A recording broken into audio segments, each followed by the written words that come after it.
오늘 본문을 보면 원수들의 모함으로 사자굴에 던져질 위기에 처한 다니엘의 이야기가 나오는데, 이 내용을 함께 살펴보면서 우리가 그럼에도 감사로 기도하는 삶을 살아가는, 그래서 하나님의 놀라우신 은혜를 날마다 맛보시기를 주님의 이름으로 축원해 드립니다. 먼저 본문 3절부터 8절까지를 보면 다니엘에게 닥친 위기가 무엇인지를 자세히 설명해 주고 있는데, 보세요. 3절부터 8절까지를 보면 다니엘에게 닥친 위기가 나타납니다. 그 내용이 이렇습니다. 다니엘은 마음이 민첩하여 총리들과 고관들 위에 뛰어나므로 왕이 그를 세워 전국을 다스리게 하고자 한지라. 이에 총리들과 고관들이 국사에 대하여 다니엘을 고발할 근거를 찾고자 하였으나 아무 근거, 아무 허물도 찾지 못하였으니 이는 그가 충성되어 아무 그릇됨도 없고 아무 허물도 없음이었더라. 그들이 이르되 이 다니엘은 그 하나님의 율법에서 근거를 찾지 못하면 그를 고발할 수 없으리라 하고, 이에 총리들과 고관들이 모여 왕에게 나아가서 그에게 말하되 다리오 왕이여 만수무강하옵소서. 나라의 모든 총리와 지사와 총독과 법관과 관원이 의논하고 왕에게 한 법률을 세우며 한 금령을 정하실 것을 구하나이다. 왕이여 그것은 곧 이제부터, 잘 보세요,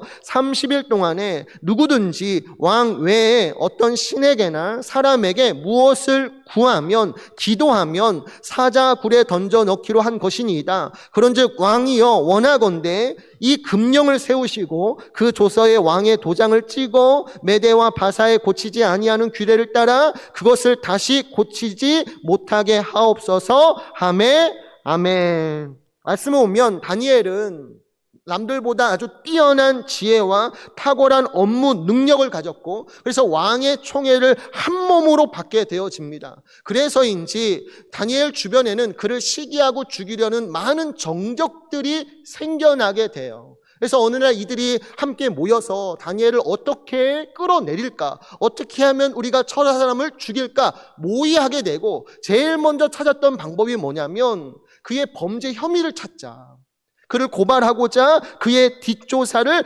은밀히 행하게 되는 거예요. 근데 그의 뒷조사를 하면 할수록 아주 놀라운 사실을 깨닫게 되어집니다. 그게 뭐냐면 이 사람에게서 아무런 흠도 잘못도 발견할 수 없었다라는 거예요. 아무런 잘못도 발견되지 않는 거예요. 여러분들, 자리가 높을수록 다니엘은 정말 최고위직 관리 아닙니까? 그런 사람이라면 세상에 많은 유혹거리와 시험이 있었을 텐데, 그럼에도 불구하고 다니엘의 일처리를 보면 너무나 깨끗한 거예요. 아무런 흠조차 발견할 수 없었던 것이죠. 그러면 이쯤에서 원수들이 털어도 먼지 안 나는 사람이 있구나, 다니엘의 훌륭한 성품에 감탄하며 그를 죽이는 것을 포기했을까, 그만두었을까?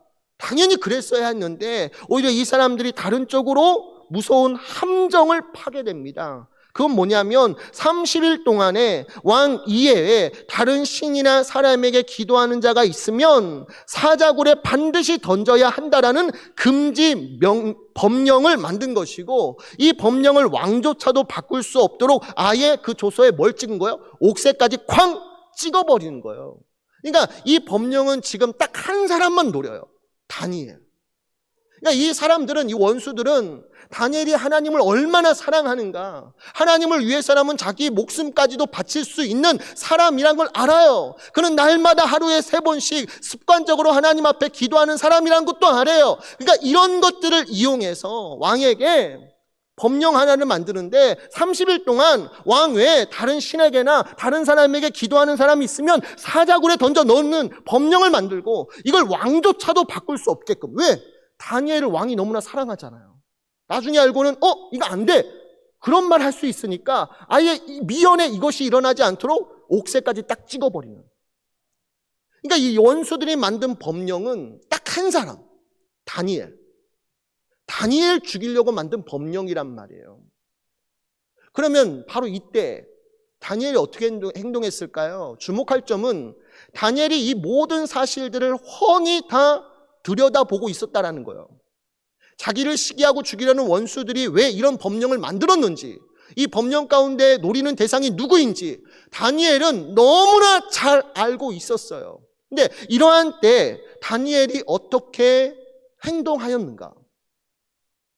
상식적으로 생각해 볼 때 이런 경우 아무도 볼 수 없는 골방에 들어가 기도할 수 있잖아요.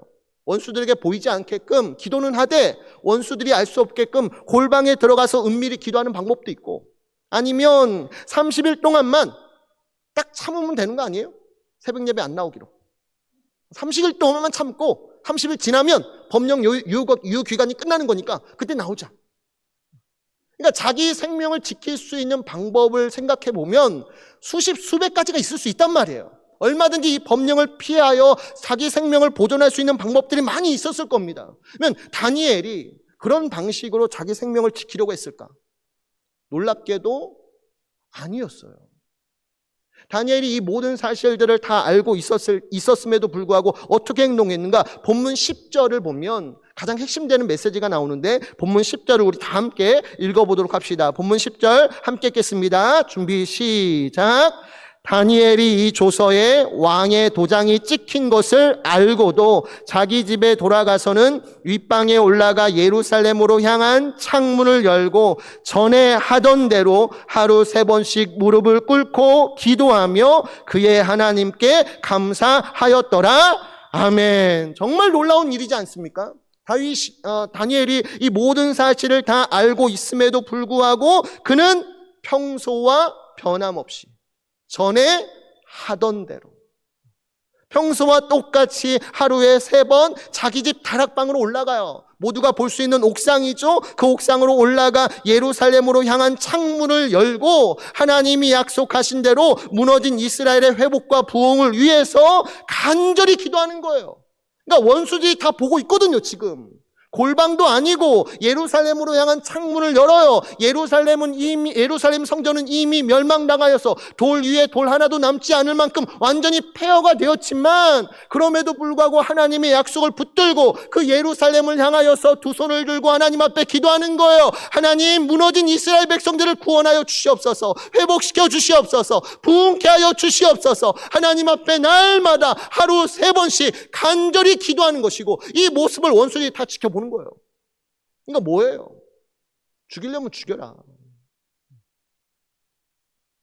그는 그 위기의 순간에도 신앙을 버리지 않는 거예요. 근데 이때 다니엘이 하나님 앞에 하루에 3번 원수들이 보는 앞에서 기도하는데 더 놀라운 건 뭐예요? 더 놀라운 건 그 기도 시간에 그 내용에 뭐가 가득 찬 거예요?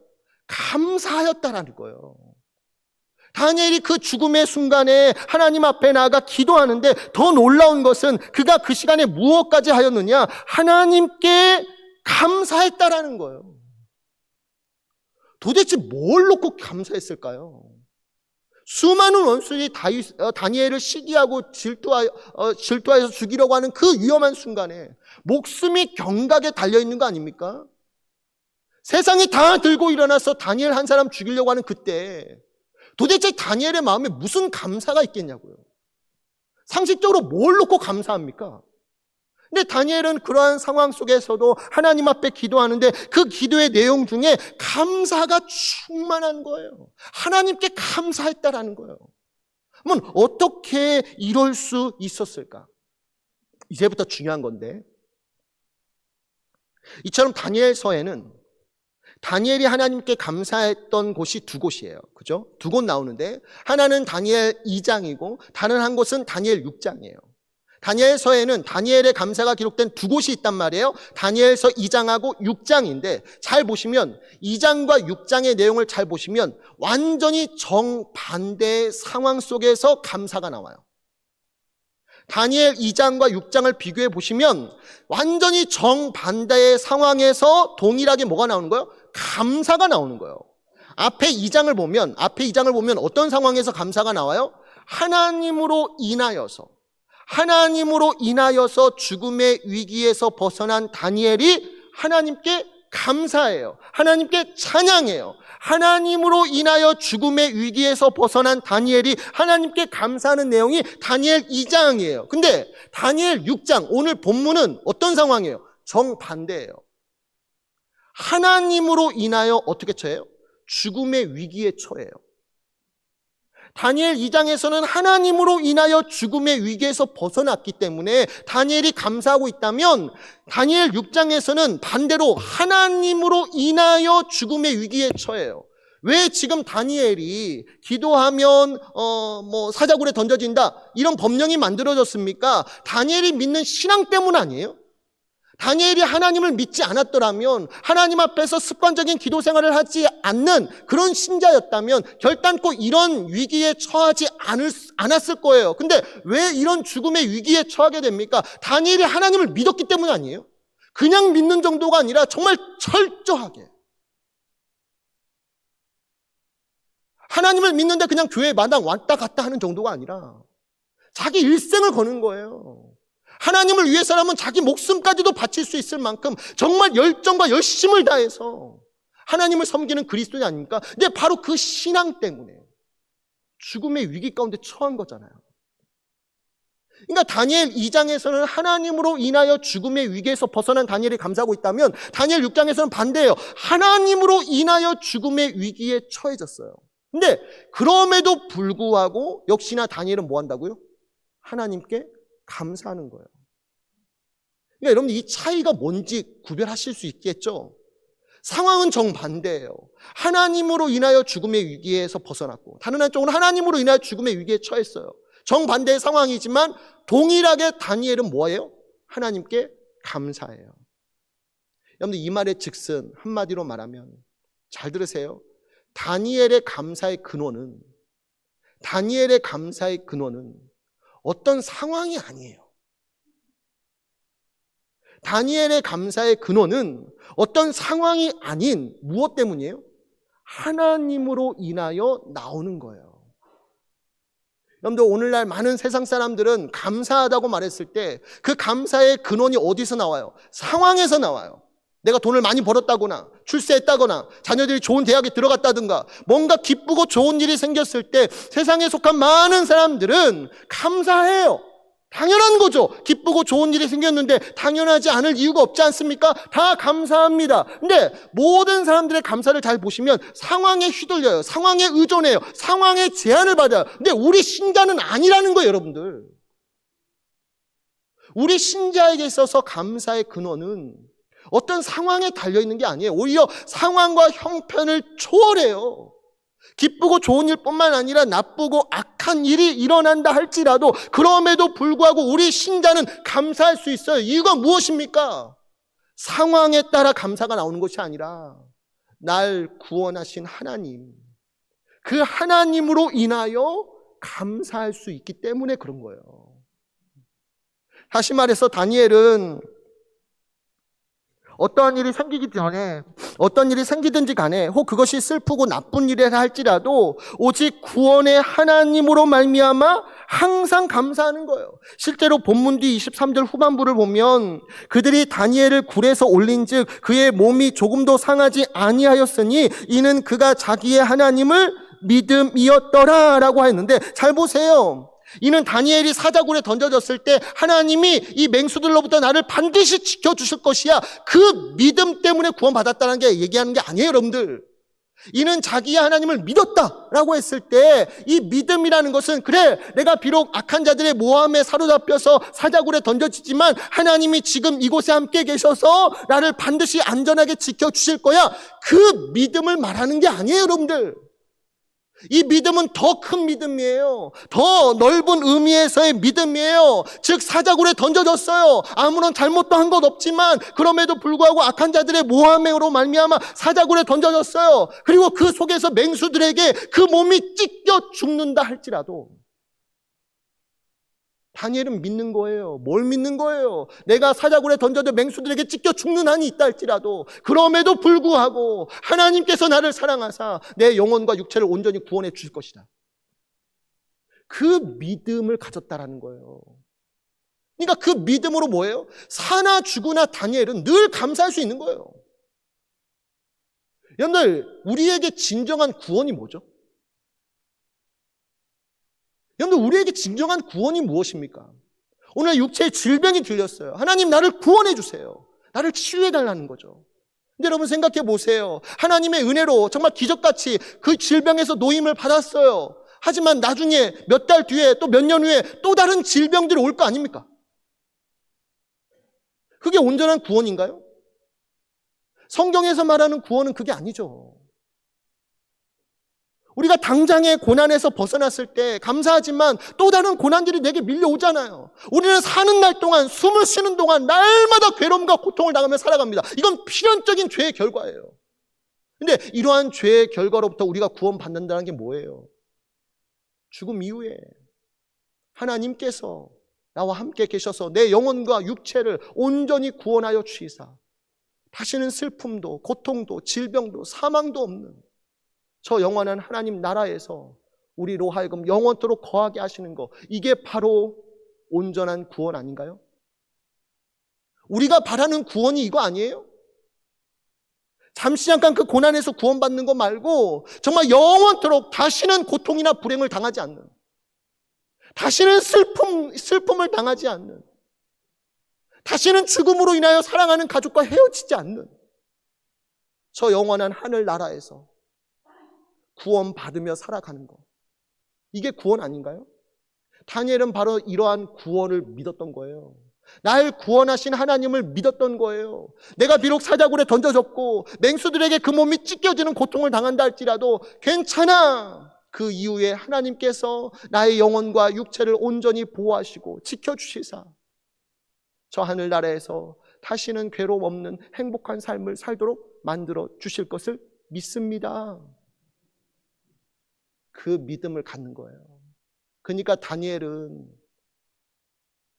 어떤 상황과 형편에 놓여 있든지 간에 심지어 사나 죽으나 상관없이 날 구원하신 하나님을 바라보면 뭐가 나오는 거예요?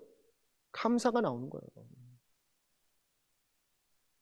범사에 감사하는 비결이 뭔지 아십니까?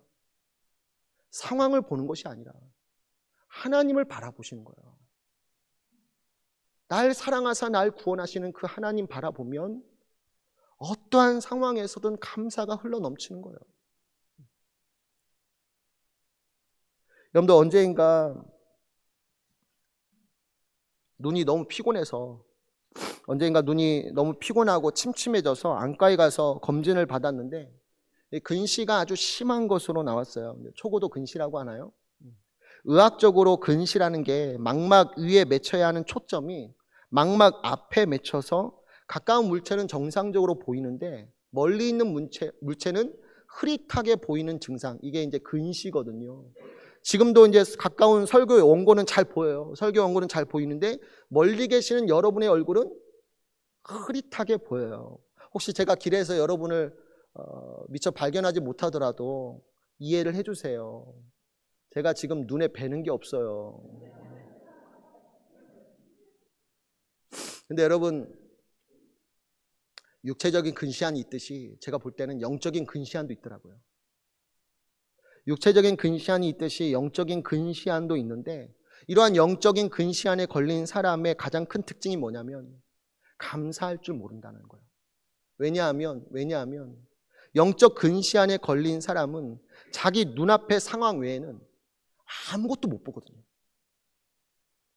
자기 눈앞의 상황 외에는 아무것도 보지 못하는 거예요. 예, 날 구원하신 하나님을 바라보지도 못하고 바라보더라도 흐릿하게 보여요. 의심 가득한 상태에서 흐릿하게 보이기 때문에 모든 일에 감사는커녕 늘 불평과 원망, 의심과 두려움이 그 마음에 가득할 수밖에 없는 거예요. 날 구원하신 하나님을 분명히 보게 되면 모든 것이 선해지거든요. 모든 것이 감사로 넘치게 될 수 있는데 영적 근시안에 걸린 사람은 자기 눈앞의 상황 외에는 아무것도 보이지 않기 때문에 늘 그 마음에 원망과 불평이 가득할 수밖에 없는 거예요. 그러면 이러한 영적 근시안을 치료하는 방법이 있을 거 아니에요. 어떻게 하면 이 영적 근시안에서 치유함을 받을 수 있을까? 간단해요. 한 가지 좋은 방법이 있어요. 그게 뭐냐면 날마다 빼놓지 마시고요. 십자가를 깊이 묵상하시는 거예요. 이 영적 근시안을 해결하는, 치유하는 가장 좋은 방법이 뭐냐면 날마다 십자가를 깊이 묵상하는 거예요. 다시 말해서 육체적 근시가 있잖아요. 렌즈를 바꿨어요. 그래서 교정 렌즈를 끼는 거죠. 근데 마찬가지로 영적인 근시안도 마찬가지로 치료법도 간단해요. 십자가 렌즈를 끼우시는 거예요. 십자가 렌즈를 끼우시고 날마다 나를 사랑하사 구원하시기 위해서 십자가에 달려 죽으신 예수 그리스도, 지금도 살아계셔서 하나님 보좌 우편에 앉아 계시며 늘 나를 지켜봐 주시고 늘 나의 영혼과 육체 가운데 힘을 주시며 마지막에는 모든 것으로부터 해방시켜 주시고 자유케 하시사 구원하여 주실 그 예수 그리스도, 그 예수 그리스도를 날마다 묵상하시고 날마다 바라보시면요, 어떤 상황에 처해 있든지 간에, 혹 죽음의 위기가 지금 눈앞에 있다 할지라도 그 예수님 생각하시면 여러분 마음속에, 제 마음속에 감사와 찬양이 흘러 넘치게 될 줄 믿으시기 바랍니다. 예수님 생각하면 좋잖아요. 예수님 생각하면 감사하잖아요. 그냥 뭐가 더 필요하죠, 여러분들? 세상을 가지신 예수님이 지금 나와 함께 계시는데, 날 위해 십자가에서 대신 죽어주셨는데, 지금도 세상 끝날까지 나와 함께 해주시겠다고 약속하고 계시는데, 그 예수님 생각하면 감사밖에 안 나오죠. 감사합니다. 감사합니다.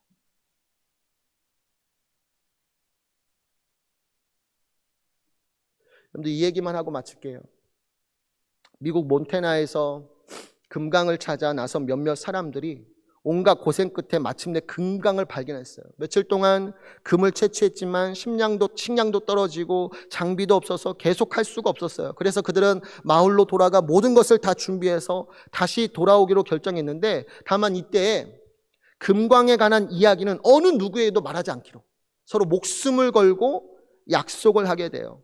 그리고 며칠이 지나고 다시 약속 장소에 모였어요. 근데 황당하게도 그들 외에 100여 명의 사람들이 그 약속 장소에 다 나와 있는 거예요. 금강을 발견한 사람들은 서로 배신감을 느끼며 서로 추궁하기 시작해요. 누가 말했어? 목숨 걸고 약속했잖아. 금강 이야기 절대 하지 않기로. 근데 누가 얘기했어? 누구야?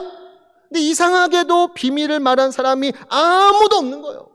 그래서 다른 사람들에게 물었어요. 우리가 금강을 발견한 것을 어떻게 알았소? 라고 물었더니 그들이 다음처럼 대답하는 것이었어요. 당신들 얼굴을 보고 알았지요. 금강을 발견한 사람들은 비록 말을 하지 않았지만 이미 그 얼굴에 뭐가 나타나는 거예요? 그것이 드러나는 거예요. 막 기쁨으로 막 빛이 나는 거죠. 금강을 발견했으니 얼마나 기쁘겠습니까? 말하지 않더라도 그 얼굴에서 기쁨이 빛으로 드러나는 거죠. 사람들이 금강을 발견했구나. 근데 여러분, 어떻게 보면 우리 신자들도 똑같은 거 아니에요? 세상에서 가장